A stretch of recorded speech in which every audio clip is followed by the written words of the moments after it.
anklet, also called ankle chain, ankle bracelet, or ankle string, is an ornament worn around. Barefoot anklets and toe rings historically have been worn for at least over 8,000 years by girls and women in South Asia, where it is commonly known as pattilu, payal, golusu, and sometimes as nupur.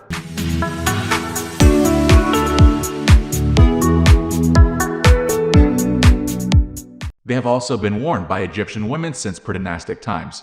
In the United States, both casual and more formal anklets became fashionable from the 1930s to the late 20th century. While in Western popular culture both younger men and women may wear casual leather anklets, they are popular among barefoot women. Formal anklets are used by some women as fashion jewelry. Anklets are an important piece of jewelry in Indian marriages, worn along with saris. Occasionally, anklets on both ankles are joined by a chain to limit the step. This practice was once prevalent in Southeast Asia, where the effect was to give a feminine short tripping step. Today, a few Western women follow this practice, but rarely in public. More rarely still, some people wear permanent, e.g., soldered ankle chains, and even connecting chains. Egypt. Anklets were worn as an everyday ornament by Egyptian women, all social classes in ancient Egypt from as early as pre-dynastic times. The name for anklets was not much different from that of bracelets, being menefert and menefrt, except by adding a phrase to denote connection to the feet. They were made of different metals and in multiple shapes, with more expensive metals like gold being more common among the rich, while less expensive ones like silver and iron more common among lower social classes. During the 4th, 5th, and 6th dynasties, anklets were usually made of beads threaded in several rows held together with spacer bars. Anklets were also worn by dancers like those shown in the tombs of Kajni, Thai, and Anklet.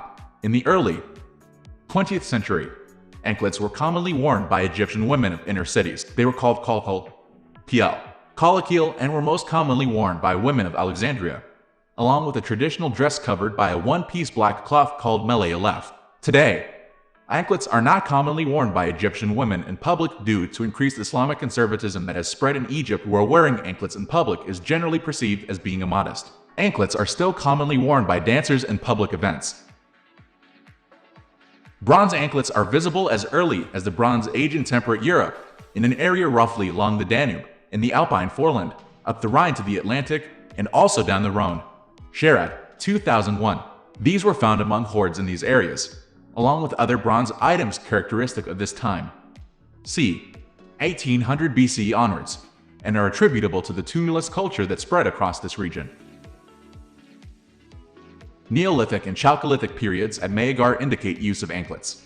Jahan Marshall describes dancing girl statue as being adorned with armlets, bangles, and anklets. A 1st century CE epic of Tamil literature called Silapadikaram dealt with a woman whose husband was killed while trying to sell one of her ruby anklets to a dishonest goldsmith. The anklets are described in great detail in the poem.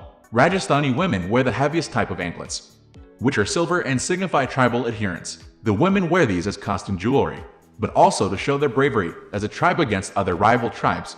The fashion for heavy anklets is declining in India now, but is still common in rural areas. In the eastern Indian state of Odisha, which is known for its traditional jewelry, there are varieties of anklets known as Panji Nupur, which are worn by women.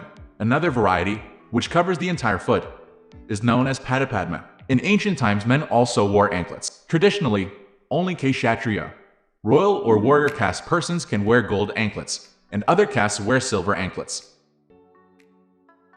Anklets are worn on both ankles. As an ornament, anklets can be made of silver, gold, and other less precious metals, as well as leather, plastic, nylon, and other such materials. Metal anklets are of two types, flexible and inflexible. Flexible anklets, often called payal, pajab, or jahantar in India, are made by tying links in a chain. Subsequently, sonorous bells can be attached to the chain so that the wearer can make pleasing sounds while walking. Inflexible anklet are usually created by shaping flat metal sheet to the ankle.